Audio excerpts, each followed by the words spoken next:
Hello crew, it is Monday the 19th of September, one of the last days of summer. I don't know if tomorrow's the last day of summer, today was the last day of summer, but either way, it's winding down.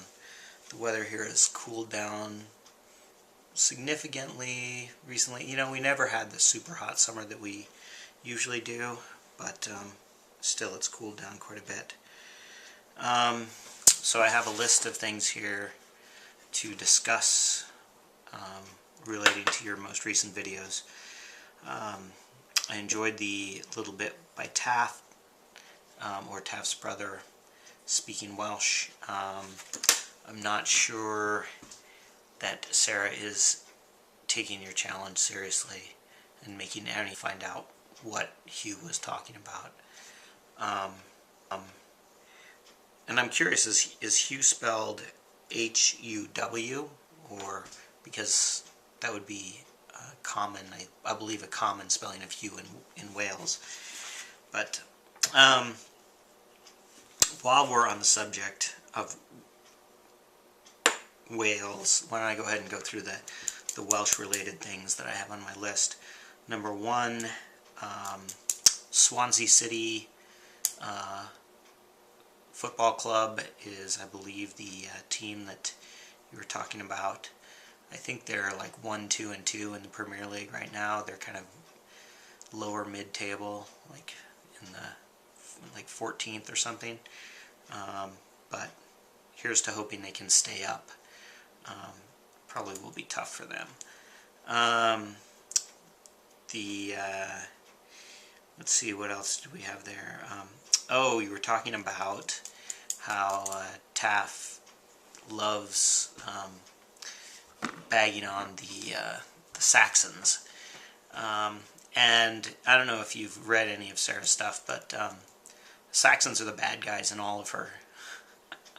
well, the Saxons in the English are the bad guys in her various books. But I was actually just... I just finished rereading her most recent book, The Good Night, and you know, quite frankly, it's really good. I think you would really enjoy it. She's based it on really strong history, in such that all of the that there's 2 lead characters who are fictional, but all of the other main characters are real historical figures, and the events that happen, all of the main events that happen, the big political things that are moving around, are actual documented events. And all she does is she makes up the backstory for how they happened, the machinations of how they happened, why they happened, and she involves her main characters in them. So so it's actually it's actually really cool. And it's funny because the first time I read the book, I think I told you this, we went through and I kind of trashed the plot, and some of the specifics and logistics. I was like, well, why did they do this? Why did they do that? That doesn't make any sense. And Sarah went back and rewrote it and filled all those holes and fixed it.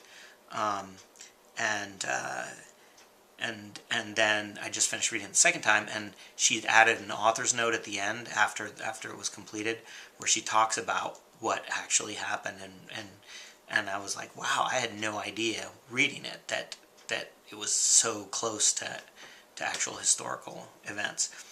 So yeah, it's really good.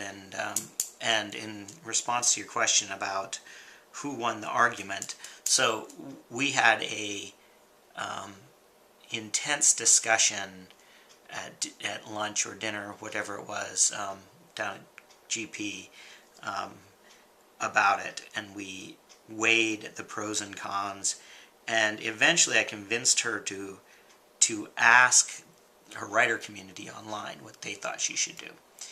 And not surprisingly, they backed her. They said, you know, if you've got a book that's ready to go, put it up. And so she hasn't put it up yet. She actually was waiting for me to finish reading it one more time, and I gave her a couple edits, a few little things just that were actually kind of quibbles. Like there's one point where there's a course of action being taken, and it's not exactly clear why that course of action is being taken, when I thought there was a more logical course of action. And she knew exactly why, but I didn't feel like it was plainly enough stated in the book. And so she actually, I think she went back and clarified that, and a couple things like that. Anyway, so yeah, she's having her mom read it one last time. Melissa's reading it right now, and then she's, I think, going to put it up.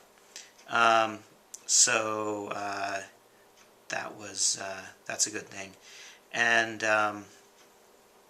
then she, the other question you asked, so basically, what I was arguing was that she's going to step on her other book that she just put up, and really there's no sort of, they're kind of different worlds, because one's a fantasy and one's a historical fiction, so they're kind of aimed at different audiences, and so it will be interesting to see how this goes. She's trying to figure out how to break in this book and get an audience, because I think eventually, because she has so many readers in other areas, she'll get some opportunity to sell this book. But I think really, but it's funny, because the book that she sells the most of, that's her most popular, is my least favorite of all of her books. I just don't think it's, it's fun, but I just don't think it's as good as some of the other ones. So who knows? The question of why she would go with a traditional publisher, and this is another thing that I've talked to her about. So when you think about, she's making decent money now selling her books directly online, but she's, there have been times when something happens with her distribution, distribution channels. Amazon.com crashes because they give away Lady Gaga's CD for free. Or Amazon decides that they're going to do a special sale of